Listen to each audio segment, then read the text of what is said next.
नमस्कार, हल्ला बोल टीवी देख रहे हैं आप। मैं हूं आपके साथ प्रियंका। देखिए, नीतीश कुमार ने आज 10वीं बार सीएम पद के लिए शपथ ले लिया है और उनके साथ 26 मंत्रियों ने भी शपथ ग्रहण किया है। इस बीच बहुत बड़ा सवाल है कि नीतीश कुमार की ये कैबिनेट में क्या कुछ है, क्या खास, क्या है अनोखा। दूसरी तरफ देखा जाए तो इस बार के जो विधायक है उनके लिए नए नए बंगले बनाए गए हैं। उस बंगले में क्या कुछ है खास और नीतीश कुमार के इस कैबिनेट में क्या कुछ स्पेशल है, इसी विषय पे आपको अच्छे से जानकारी देंगे अली असद।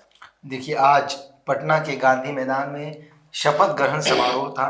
उसमें मैं गया और मैंने देखा चारों तरफ खुशियों का माहौल था। नीतीश कुमार और मैं जब गया तो प्रधानमंत्री नरेंद्र मोदी के जो हेलीकॉप्टर्स हैं वो आ रहे थे। 3 हेलीकॉप्टर्स इस तरह लैंड कर रहे थे, ऐसा लग रहा था जैसे फिल्मी दुनिया, फिल्म का सीन चल रहा है। उसके बाद प्रधानमंत्री लैंड करते हैं, लैंड करने के बाद वो स्टेज पर जाते हैं। उसके बाद शपथ ग्रहण समारोह जो है वो शुरू होता है। देखिए, शपथ ग्रहण समारोह जो हुआ उसमें टोटल बीजेपी के 14 मंत्री हैं, ठीक, जदयू के 8 मंत्री और एलजेपी यानी लोक जनशक्ति पार्टी जो चिराग पासवान की पार्टी है उसके 2 मंत्री हैं, और हम जीतन राम मांझी की जो पार्टी है उसके 1 मंत्री और आरएलएम के 1, यानी टोटल 26 मंत्रियों ने शपथ लिया जी। और उनमें से एक सीएम नीतीश कुमार ने भी शपथ लिया, जो 2 दशकों से बिहार की सीएम के चेयर पर जो है वो विराजमान है। बिल्कुल। और फिर से उन्होंने शपथ लिया। शपथ ग्रहण समारोह जो हुआ उसमें 10वीं बार बिहार के मुख्यमंत्री पद की शपथ ली। मुख्यमंत्री के साथ 26 अन्य मंत्रियों ने भी शपथ ली। जैसा कि मैंने आपको बताया, जमुई से जीती श्रेयसी सिंह और दानापुर से जीते राम कृपाल को नीतीश कैबिनेट में शामिल किया गया है जी। ठीक है।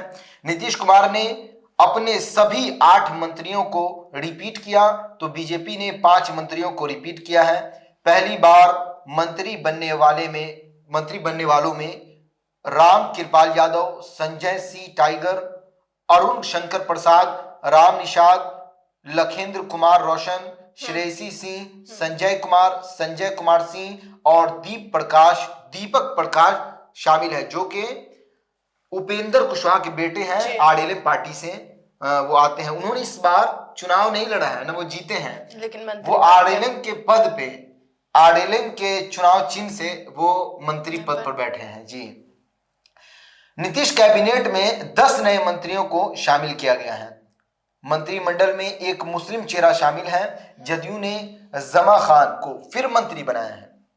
डिप्टी सीएम के रूप में सम्राट चौधरी और विजय कुमार सिन्हा ने शपथ ली। चिराग की पार्टी से संजय कुमार पासवान और संजय सिंह को मंत्री बनाया गया है। भाजपा से 14, जदयू से 8, लोजपा रामविलास से 2 और हम आरएलएम से एक मंत्री बनाए गए। हम से 1 और आरएलएम से, जैसा कि मैंने अभी तुरंत आपको ये सारे टेबल्स जो है वो बताए हैं। हरियाणा, असम, गुजरात, मेघालय, यूपी, नागालैंड, ओडिशा, दिल्ली और राजस्थान के मुख्यमंत्री भी शामिल हुए थे इस शपथ ग्रहण समारोह जो हुआ था इसमें।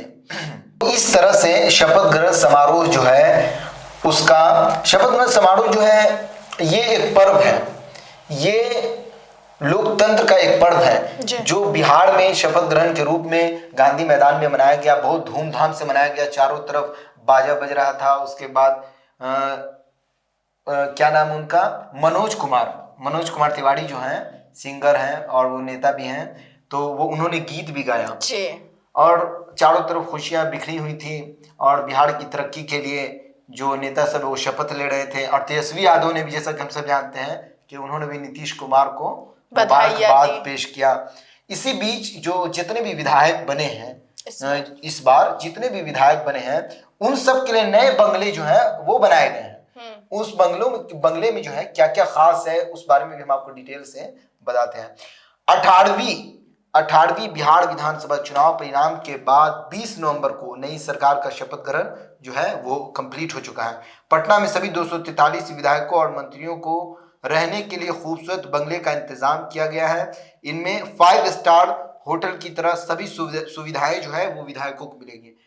देखिए, विधायक जो होता है, तो जो एक विधायक होता है वो अपने समाज का, अपने क्षेत्र का लीडर होता है। बिल्कुल। वो अपने क्षेत्र में जो भी समस्याएं हैं और अपने समाज के लोगों में जो भी समाज का मतलब पूरा क्षेत्र में जितने भी लोग हैं जी। उन सब, चाहे उसमें किसी भी कास्ट की, सेक्युलर भारत है और सेक्युलर कंट्री में सेक्युलर रूल चलता है, तो सेक्युलर कंट्री है भारत। यहाँ पर जितने भी धर्म के लोग हैं वो एक समाज हुआ। समाज मतलब एक मुआशरा, समाज, सारे लोग उसमें शामिल रहते हैं। तो उसका एक लीडर होता है, उसमें जो भी समस्याएं हैं उसको सुनता है, सरकार तक उसको पहुंचाता है, काम करवाता है। पुल की समस्या, किसी भी तरह की जो समस्या हो, तो उस विधायक का एक स्टैंडर्ड होना चाहिए। अगर वो गरीब है तो उसको सरकार की तरफ से ऐसी सुविधा देनी चाहिए, तो वही सुविधा जो है वो मिल रही है विधायकों को। एक बंगलो मिल रहा है जिसमें जो जो फैसिलिटीज है वो हम आपको बताते हैं कि क्या क्या फैसिलिटीज उसमें है। हर बंगला 4300 स्क्वायर फीट कारपेट एरिया में होगा, ठीक। प्रति बंगला लगभग 1 करोड़ रुपए का खर्च है। 1 करोड़ रुपए का बंगला जो है वो समझिए, प्रति बंगला जी। ऐसी लोकेशन में इसका निजी किराया 50,000 रुपए महीना से कम नहीं। मतलब ऐसे लोकेशन पर वो आवास जो है वो बनाया गया है विधायकों का, जहाँ का किराया जो है वो 1 मंथ का 50,000 के बराबर का है। इतना निजी मतलब जगह बनाया गया है। और एक चीज और है कि 3 मंजिला लग्जरी डुप्लेक्स डिजाइन में बना है। डुप्लेक्स डिजाइन जो होता है, एक डबल 2 मंजिल का जो घर होता है वो 1 मंजिल में अटैच किया जाता है डिजाइनिंग के तौर पर, तो उसको डुप्लेक्स कहा जाता है। तो 3 मंजिल लग्जरी डुप्लेक्स डिजाइन होगा जिसमें ground floor, guest room, office room plus PA यानी प्राइवेट असिस्टेंट जो है उनके लिए रूम होंगी, डाइनिंग रूम होंगे जिसमें लोग खाएंगे, हॉल होगा, एक बड़ा किचन प्लस 1 मिनी किचन। एक किचन के साथ और मिनी किचन होगा ताकि एक्स्ट्रा ऑर्डिनरी लगे, और 2 टॉयलेट्स होंगे, टॉयलेट्स और बाथरूम दोनों। और फर्स्ट फ्लोर फैमिली एरिया होगा। फर्स्ट फ्लोर पर मास्टर बेडरूम प्लस 2 बेडरूम, तीनों में ड्रेसिंग प्लस अटैच बाथरूम। हर एक जो रूम होगा उसमें ड्रेसिंग रूम भी होगा और बाथरूम जो है वो अटैच होगा। इस तरह की सुविधाएं होंगी। पूजा रूम होगा, फैमिली लॉन्ज होगा, उसके बाद ओपन टेरेस वो बालकनी होगा ताकि जो विधायक हैं वो अपनी विधायकी जो है ठंडी हवा में बालकनी में बैठकर और चाय का कप हाथ में लिए हुए कश मारते रहेंगे चाय की, और उसके बाद आनंद जो है वो लेते रहेंगे। लेकिन एक चीज है कि ये जो विधायकों को इस तरह का जो आवास मिल रहा है एक्स्ट्रा ऑर्डिनरी जो है, हमको नहीं लगता है कि उसमें वो रहेंगे, क्योंकि हर एक विधायक को अपना क्षेत्र जो होता है, अपना घर होता है और अपना जो गांव होता है उसमें उनको ज्यादा मजा आता है, क्योंकि उसमें वो चारों तरफ घूमते हैं और फील कराते हैं मैं विधायक हूँ, मैं एमएलए हूँ। और जब वो पटना में रहेंगे, अपने आवास में रहेंगे, तो वहां सब एक जैसी फैमिली होगी, तो ना कोई ऊंचा रहेगा ना कोई नीचा रहेगा, इस तरह की बात रहेगी। तो लोग अपना पसंद करेंगे वो अपने गांव में ही रहें, ऐसे आवास उनको दिया जाएगा सरकारी जी। तो उसमें पूजा रूम होगा, फैमिली लॉज होगा, ओपन टेरेस और बालकनी होगा, और सेकेंड फ्लोर होगा, 2 छोटे कमरे होंगे, छोटा किचन होगा, टॉयलेट बाथरूम, बड़ी छत प्लस पानी की टंकी तक सीढ़ी ताकि सफाई और भी देखने में अच्छा लगे, इस तरह की सुविधा होंगी। और सुविधा और इलेक्ट्रॉनिक उपकरण के बारे में भी मैं बताता हूँ। 2 स्प्लिट एसी जो है उस आवास में दिया जाएगा, 17 सीलिंग फैंस होंगे और 53 एलईडी बल्ब, 27 डाउन लाइट होगा, wash basin, wall mixer, shower set, 2 kitchen sink और modular kitchen, sofa bed, dining set, wifi और 2500 यूनिट फ्री बिजली। आवास तो मिल रहा है, लेकिन आवास में रहने के साथ जो भी जरूरतों की चीज जो होती है, मिक्सर ग्राइंडर तक जी और सिंक तक, यहाँ तक कि बिजली जो था 2500 यूनिट फ्री।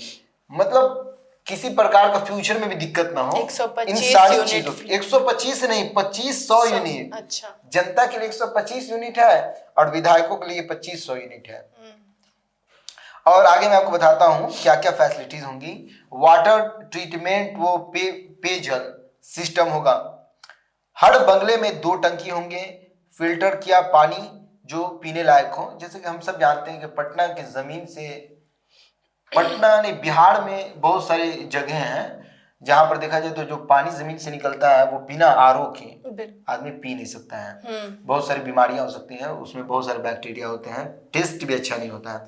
हालांकि बिहार में बहुत जगह ऐसी भी है, जिसमें सीतामढ़ी और भी बहुत सारे इलाके हैं जहाँ पे का पानी आज भी जमीन से जो निकलता है वो बहुत ज्यादा शुद्ध है और पीने लायक है। लेकिन पटना, खासकर राजधानी में, जमीन का जो पानी निकलता है उसे आदमी बिना आरओ के इस्तेमाल किए हुए पी नहीं सकता। इसलिए वहां फिल्टर का भी इंतजाम किया जाएगा ताकि विधायक को कोई दिक्कत ना हो।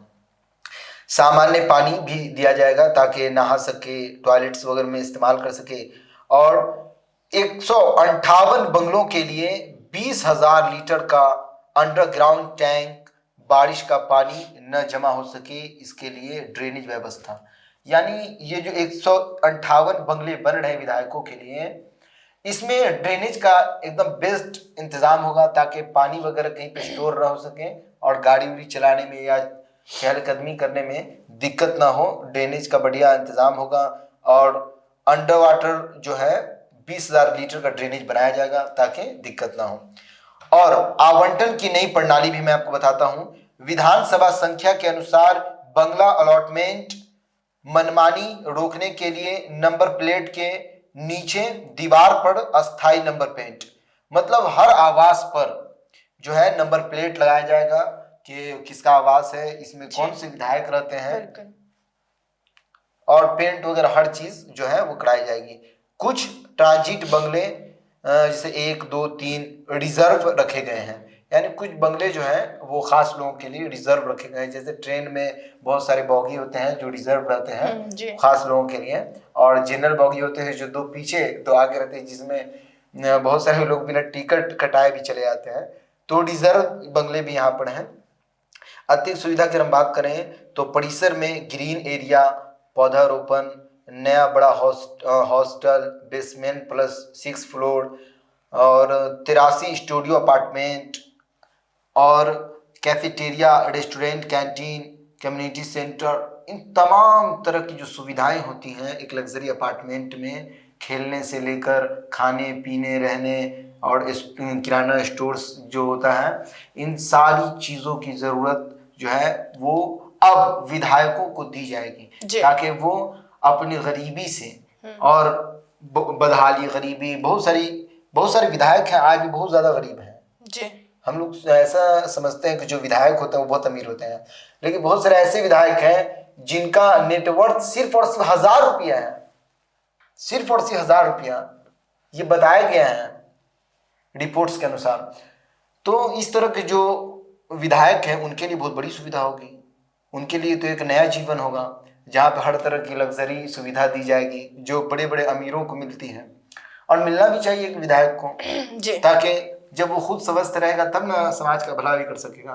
एक लीडर है, उसका घर ऐसा होना चाहिए ताकि समाज के लोग वहाँ आ सके, बैठ सके और प्रचार प्रसार और काम जो होता है अपने क्षेत्र के काम वगैरह, इन सब चीज़ों पर विचार हो सके। तो ये सारी सुविधाएं जो हैं वो भारत सरकार, बिहार सरकार जो विधायक को देने जा रही है। तो सुना आपने, इन सबको लेकर आपकी क्या राय हमें कमेंट बॉक्स में बताएं। फिलहाल इस पेशकश में इतना ही। आगे की खबर देखने के लिए बने रहे हल्ला बोल टीवी के साथ। धन्यवाद।